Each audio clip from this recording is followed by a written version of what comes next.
In November 1956, the British Empire died, not on a battlefield, not from an invasion, from a phone call about money. Britain had just won a military operation in Egypt. Its troops controlled the Suez Canal. Its navy dominated the eastern Mediterranean. And none of it mattered, because the United States made one move, a single financial threat, and the most powerful empire in modern history folded in 11 days. The pound collapsed. Reserves drained. Britain withdrew its forces, surrendered its position in the Middle East, and never recovered its status as a global superpower. The empire that ruled a quarter of the Earth's surface was brought to its knees not by bullets, but by debt.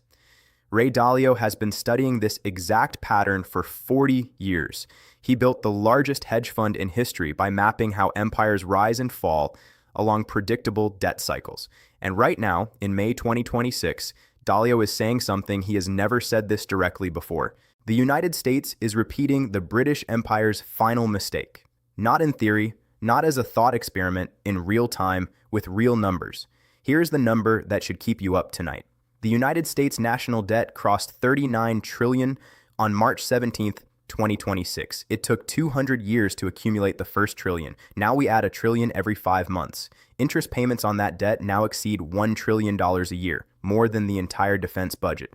The government spends $7 trillion annually and earns $5 trillion. The gap is not closing, it is accelerating. And here is what most people are completely missing. This is not a future problem. This is not something your grandchildren will deal with. The mechanism that destroyed the British Empire, the exact sequence of debt accumulation, currency erosion, and loss of global financial credibility, is already running inside the American system right now. The stages match, the numbers align, the pattern is identical. What I'm going to show you in this video is the precise sequence that took Britain from unchallenged global hegemon to IMF-dependent debtor nation in less than 30 years. And then I'm going to show you, with current 2026 data, exactly where America sits on that same timeline. If you have a savings account, a 401k, a mortgage, or a job that pays you in US dollars, what comes next in this video is not optional viewing. This is the pattern that determines what your money will be worth in 3 years. If you are new here, subscribe to the Reid briefing. This is the kind of analysis we do every single week, and you are going to want to be here for what comes next. Ray Dalio's framework identifies 6 stages in what he calls the long-term debt cycle. It runs approximately 50 to 75 years. Every major empire in the last 500 years has moved through this cycle. The Dutch Republic, the Spanish Empire, the British Empire, none survived the final stage. Here is how it works in plain language. In the early stages, a nation borrows to invest. The borrowing creates growth. The growth creates confidence. The confidence creates more borrowing. For decades, this cycle feeds on itself. Debt rises, but so does productivity. The nation gets richer. Its currency strengthens. Foreign capital flows in. This is the beautiful part of the cycle. Then something shifts. The debt grows faster than the economy that supports it. Interest payments start consuming a larger share of national income.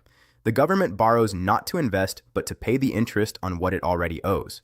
Dalio calls this the beginning of the debt-death spiral, the point where the borrower needs new debt just to service old debt. And once this mechanism activates, it does not reverse without either painful restructuring or currency debasement. Britain entered this exact stage after World War I. The cost of fighting the war forced the British government to borrow massively from its own citizens, from its colonies, and critically from the United States. Before 1914, Britain was the world's largest creditor nation. The pound sterling was the global reserve currency. London was the center of international finance. By 1918, all 3 of those pillars had cracked. Britain owed the United States billions in war debt. Its industrial base was damaged. Its empire was straining under the cost of administration and defense. And here is where the parallel becomes uncomfortable. In 2026, the United States is running a structural deficit of nearly $2 trillion per year. Not because of a war, not because of a pandemic stimulus, because the basic math of federal spending no longer works. The Congressional Budget Office projects that debt held by the public will rise from 101% of GDP today to 120% by 2036, surpassing the record set after World War II. Interest on the debt has nearly tripled in 5 years. Dalio put it bluntly at Davos in January 2026. He said, "We are witnessing the breakdown of the monetary order," and when asked what comes next, his answer was a question that should chill every investor on earth. Do you print money, or do you let a debt crisis happen? That is not a hypothetical. That is the choice the British Empire faced in the 1940s and 1950s. They chose to print, the pound lost its reserve currency status, and the empire collapsed not from military defeat, but from financial exhaustion. Stay with me here, because the historical parallel gets far more specific than most people realize. The British Empire did not collapse in a single dramatic moment. It followed a sequence. And that sequence has now been mapped by economists and historians with enough precision that you can overlay it onto the current American trajectory and watch the data points align. Stage 1. Global financial dominance. Anshul. From the early 1800s through World War I, Britain controlled approximately 60% of global trade financing. The pound sterling served the same function the US dollar serves today, the default currency for international transactions, commodity pricing, and central bank reserves. The Bank of England set global interest rates. London was where the world's money lived. Stage 2. War debt accumulation. World War I shattered the financial model. Britain borrowed an amount equivalent to roughly $1 trillion in today's money. After the war, it borrowed more from the United States and Canada to rebuild. The nation went from being the world's largest creditor to its largest debtor in less than a decade. Stage 3. Reserve currency erosion. The pound began losing its grip. The Bretton Woods Conference in 1944 formally replaced sterling with the US dollar as the world's reserve currency. Britain resisted this reality for years, but the market had already decided. Foreign central banks began diversifying away from the pound. Trade partners demanded dollars instead. Stage 4. The Suez moment. In 1956, Britain invaded Egypt to retake the Suez Canal. Militarily, it won. Financially, it was destroyed. The United States refused to support the pound. Sterling went into freefall. Britain's gold reserves drained. Within 11 days, the British government was forced to withdraw, not because it lost the war, but because it could not afford to win it. That single event ended Britain's status as a global power, permanently. But this is where the pattern gets uncomfortable. Look at the United States in 2026, Stage 1I, global financial dominance, peaked in the 1990s when the dollar represented over 70% of global reserves. Today, that number has fallen below 58% and is declining every quarter. Stage 2, war debt accumulation, has been running since 2001. 20-plus years of military operations across the Middle East and Central Asia have added trillions to the national debt. Stage 3, reserve currency erosion, is happening now. Central banks from China to India to Brazil are actively reducing their holdings of U.S. treasuries. India alone sold $50 billion in U.S. debt holdings. And Stage 4, the Suez moment?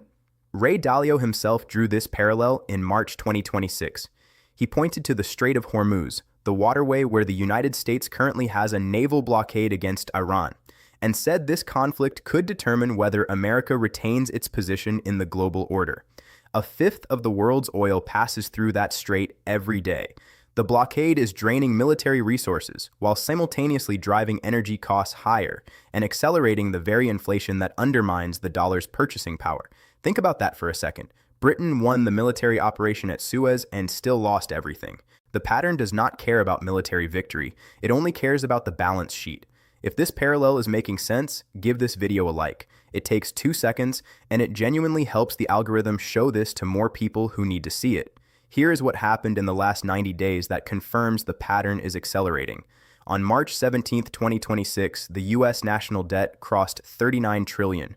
That is $4.5 trillion added in just 2 years.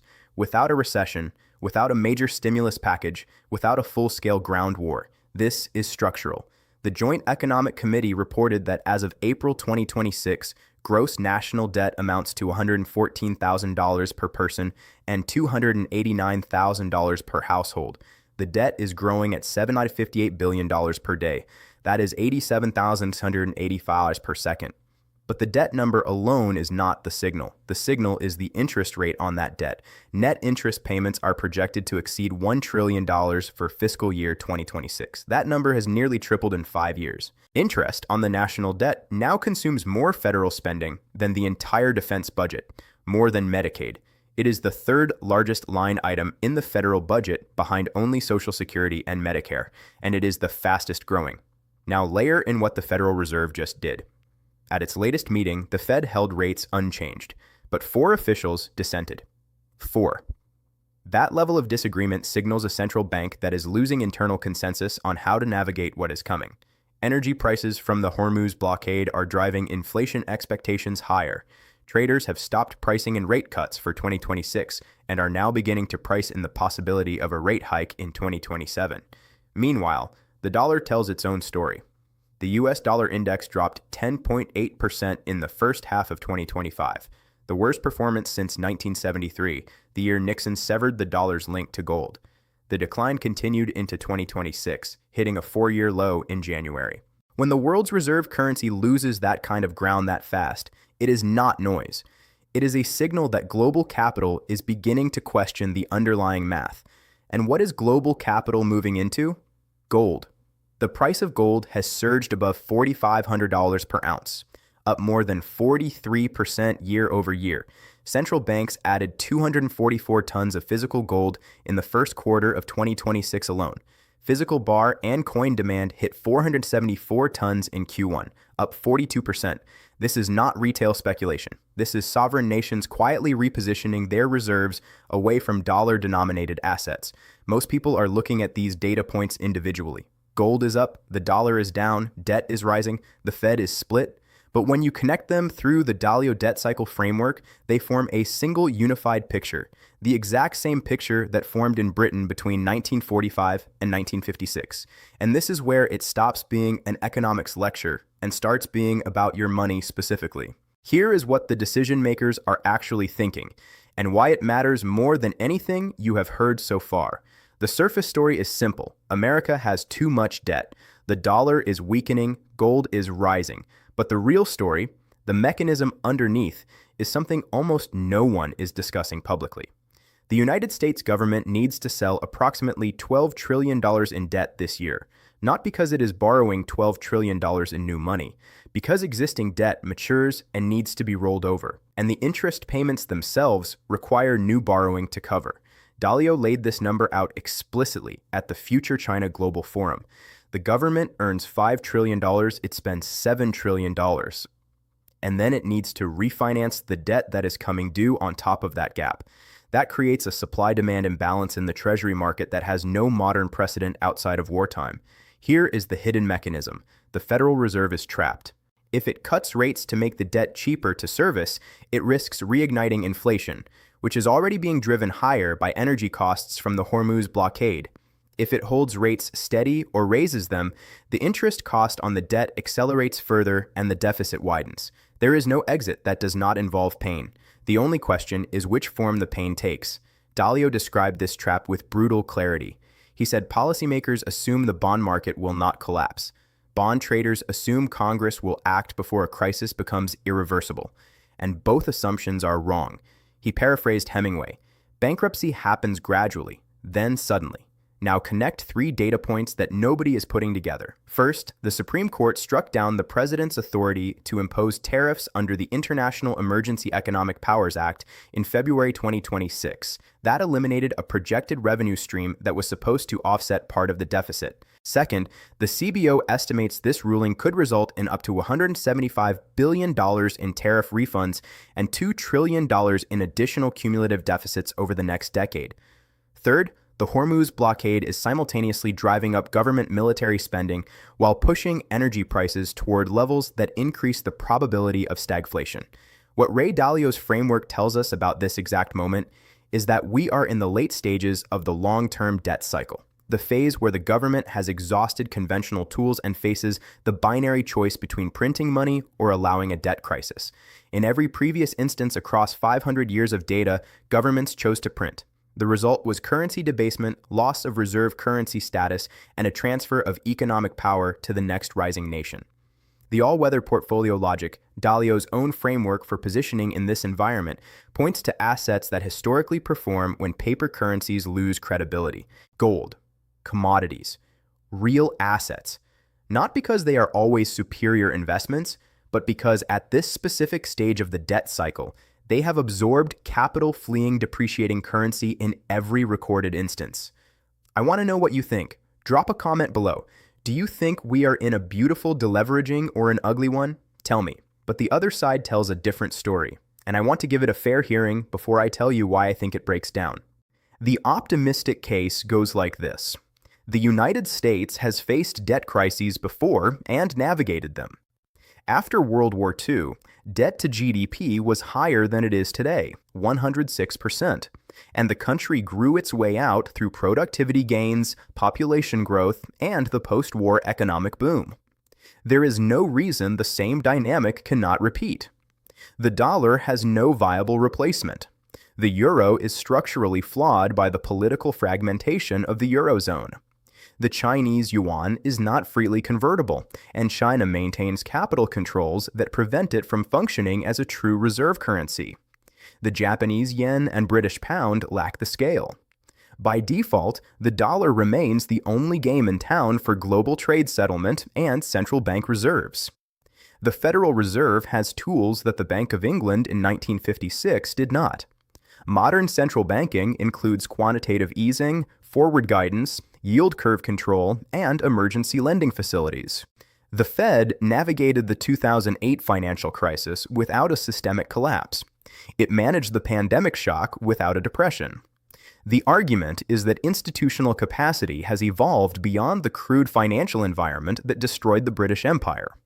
American innovation provides a structural advantage that no historical empire possessed. Artificial intelligence, biotechnology, semiconductor design, and energy technology represent productivity gains that could generate the growth needed to outpace the debt. No previous declining empire had Silicon Valley. Finally, geopolitical instability has historically increased dollar demand as a safe haven. When the world gets dangerous, capital flows into U.S. treasuries. The Hormuz crisis itself could paradoxically strengthen the dollar by making every other economy look worse by comparison.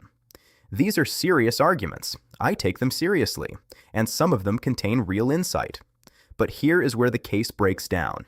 Every single one of these arguments requires the same underlying assumption that the United States will maintain the political will and institutional discipline to manage its debt trajectory before the market forces the issue. The World War II parallel requires post-war level growth. The current CBO projection shows growth averaging 1.8% over the next decade. The Fed's institutional capacity argument requires a Fed that can act independently and decisively. 4 dissenting votes at the last meeting suggests that consensus is fracturing. The innovation argument requires that productivity gains flow into deficit reduction rather than being consumed by entitlement spending. And the CBO projects Social Security outlays rising from $1.6 trillion to $2.7 trillion by 2036. And that gap between what the optimistic case requires to be true and what the data actually shows is exactly why the next section matters. So let us stop talking about empires and debt cycles for a moment and talk about what this means for your money specifically. Start with what is in your bank account. When Dalio says the government will print money to manage the debt, he is describing a process that erodes purchasing power, not the number in your account. The number stays the same. What changes is what that number buys. The dollar has already lost significant ground. According to the Federal Reserve Bank of Minneapolis, $100 today buys what $12.06 bought in 1970. In the 1970s, stagflation, the closest historical parallel to what 2026 is shaping into, the purchasing power of savings dropped by roughly 40% in real terms over 7 years. If the current debt cycle follows the same trajectory, a $50,000 savings account today buys what $30,000 bought in 2019 by 2028. That is not a prediction. That is the historical rate of erosion at this stage of the cycle. Now look at gas prices. The Hormuz blockade has driven crude oil toward triple-digit territory. A fifth of the world's oil supply passes through that strait.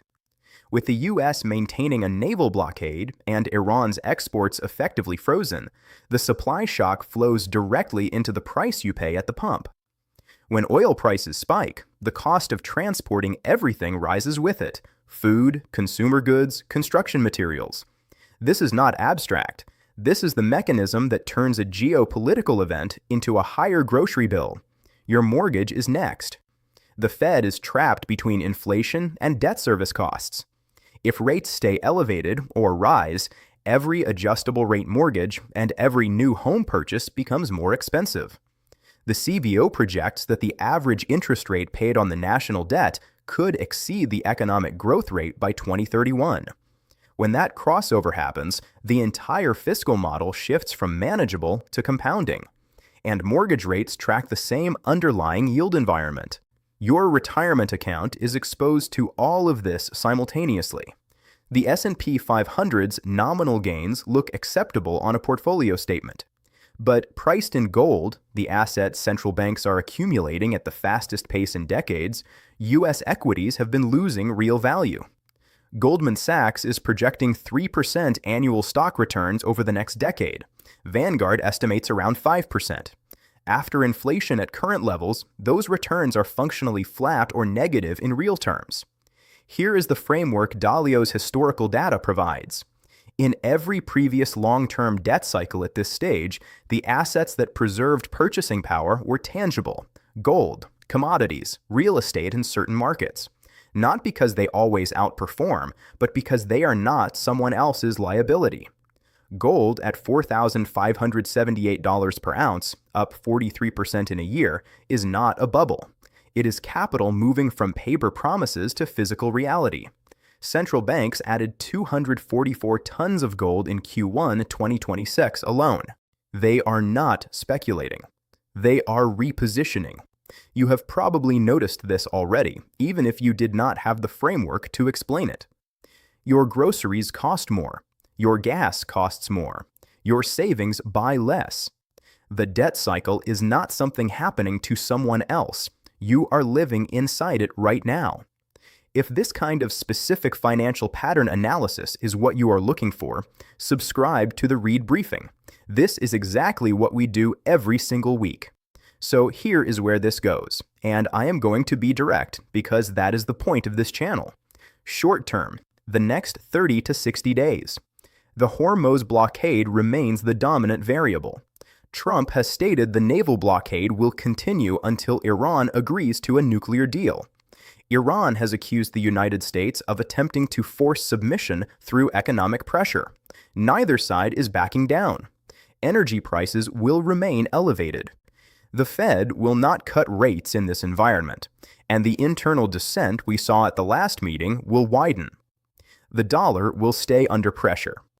Gold will hold above $4,500, with upside toward $5,000 if oil breaks above $150 per barrel. Midterm, the next 6 to 18 months. Two paths. Path 1, the Hormuz spiral. The blockade continues or escalates. Oil prices remain above $100. Inflation reaccelerates toward 4% or higher. The Fed is forced to choose between holding rates, which accelerates the debt spiral, or hiking, which triggers a recession and a potential credit event. The dollar loses additional ground as a reserve currency. Foreign holders of treasuries accelerate their diversification. The $40 trillion debt threshold is breached before the end of 2026. The fiscal crisis Dalio has been warning about moves from theoretical to visible. Jamie Dimon's recent warning echoes in this scenario. He said there will be a bond crisis, and then we will have to deal with it. In this path, the bond crisis arrives within 12 months. Path 2, the managed retreat. A diplomatic resolution in the Strait of Hormuz brings oil prices back toward $80 to $85 per barrel. Inflation moderates. The Fed regains room to hold or cut. Gold pulls back to $4,200 but holds its structural floor. The debt trajectory does not change. $39 trillion still becomes $40 trillion, but the acute crisis pressure eases. The dollar stabilizes temporarily. This buys time. But here is the critical point. It does not solve the underlying problem. The long-term debt cycle is still running. The deficit is still $1.9 trillion per year. Interest payments are still above $1 trillion annually. The managed retreat delays the reckoning. It does not prevent it. Based on every historical parallel in the last 300 years of debt cycle data, the more probable outcome is path 1. Not because escalation is inevitable, but because the structural math leaves almost no room for path 2 to hold long enough to matter. Britain had managed retreats after World War I. It stabilized the pound temporarily in the 1920s. It returned to the gold standard, and none of it prevented Suez. The pattern does not bend to political will. It bends to arithmetic. Here is my analytical read. The United States is somewhere between stage 3 and stage 4 of the Dalio empire decline framework. Reserve currency erosion is confirmed by the data. The Suez moment, the point where financial reality overrides military power, has not arrived yet. But the conditions for it are assembled. The debt, the deficit, the currency decline, the energy shock, the internal political fragmentation. Every ingredient that preceded Britain's collapse in 1956 is present in the American system in 2026. The question is not whether the pattern completes. The question is whether it completes in 18 months or 5 years. And that gap, that window between understanding this and being caught by it, is exactly as wide as the time you spend acting on what you now know. If you want to be here for the next update, subscribe and turn on notifications, because when this moves, it will move fast. Every empire that reached this stage believed it was different. Every single one was wrong.